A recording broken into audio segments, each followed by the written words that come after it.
नमस्कार, स्वागत आहे तुमचं दिशा's रेसिपीमध्ये। आज आपण इथं चमचमीत आणि टेस्टी पौष्टिक अशी मेथी पनीरची भुर्जी बघणार आहे। तुम्ही याला भाजी सुद्धा म्हणू शकतात। चला तर मग रेसिपीला सुरुवात करूया। सगळ्यात अगोदर आपल्याला मेथी व्यवस्थित निवडून घ्यायची आणि 3 ते 4 पाण्याने स्वच्छ धुवून घ्यायची आहे।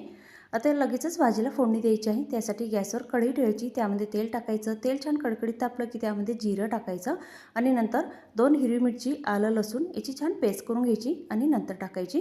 आता हे व्यवस्थित आपल्याला परतवून घ्यायचं आहे। 3 ते 4 मिनिटं होऊ द्यायचं आणि नंतर यामध्ये बारीक चिरून घेतलेला कांदा टाकायचा आहे। कांदा आपल्याला 2 ते 3 मिनिटं परतवून घ्यायचा आहे आणि लगेचच यामध्ये लाल टमाटरची पेस्ट टाकायची आहे किंवा तुम्ही लाल टमाटर बारीक चिरूनही टाकू शकतात, पण पेस्ट टाकल्याने खूप छान टेस्ट येते। आणि नंतर कांदा आणि लाल टमाटरची पेस्ट हे छान आपल्याला होऊ द्यायची आहे।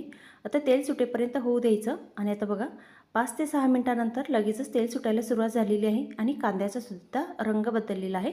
आता लगेचच यामध्ये 1 चमचा कस्तुरी मेथी, अर्धा चमचा हळद, अर्धा चमचा गरम मसाला टाकायचा आणि नंतर यामध्ये 1.5 चमचा धना पावडर टाकायची आहे आणि नंतर यामध्ये तिखट टाकायचं। तिखट तुमच्या आवडीनुसार टाकू शकतात। इथं मी 1.5 चमचा तिखट टाकलेला आहे।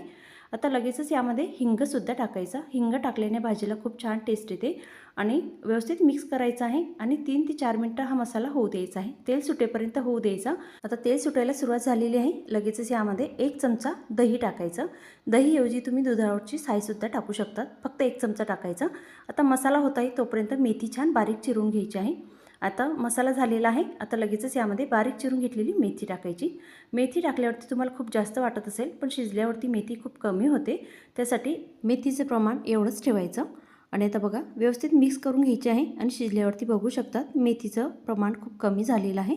आता 5 ते 6 मिनिटं मेथी होऊ द्यायची आणि लगेचच यामध्ये पनीर खिसून टाकायचं आहे किंवा तुम्ही पनीरचे छोटे छोटे तुकडे करूनही टाकू शकतात, पण पनीर आणि मेथीची भुर्जी म्हटलं तर पनीर खिसूनच टाकायचं किंवा तुम्ही हाताने क्रश करून सुद्धा पनीर टाकू शकतात। पनीर अशा पद्धतीने टाकल्याने मेथी आणि पनीरच्या भुर्जीला टेस्ट छान येतेच, पण एकसंध सुद्धा होते। आणि आता व्यवस्थित आपल्याला मिक्स करून घ्यायचे आहे आणि आता इथं आपल्याला चवीनुसार मीठ टाकायचं आहे। आता इथं अगदी साध्या आणि सोप्या पद्धतीने ही रेसिपी मी केलेली आहे। तुम्ही सुद्धा करून बघा, सगळ्यांना खूप आवडेल। आणि रेसिपी आवडली असेल तर लाईक करा, शेअर करा आणि चॅनलला सबस्क्राईब करा। आणि आता बघा आपल्याला मिक्स करून घ्यायची आहे आणि नंतर मंद आचेवरती झाकण न ठेवताच मेथी आणि पनीरची भाजी म्हणजे भुर्जी होऊ द्यायची। आता 10 ते 15 मिनिटांमध्ये अगदी सहज ही रेसिपी तयार होते। एकदा ही रेसिपी तुम्ही नक्की ट्राय करून बघा।